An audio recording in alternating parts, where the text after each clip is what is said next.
Мен Шығыс Қазақстан облысы Көкпекті ауданы Үлкенбөкен ауылы Үлкенбөкен орта мектебінің 7-ші сынып оқушысы Зейнолла Дания.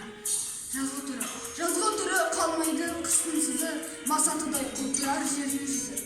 Жан-жануар адамзат анталасса, ата-анадай елжірер күннің көзі. Жаздың көркі енеді жылқысымен, жайраңдасып жаз күлер құрбысымен.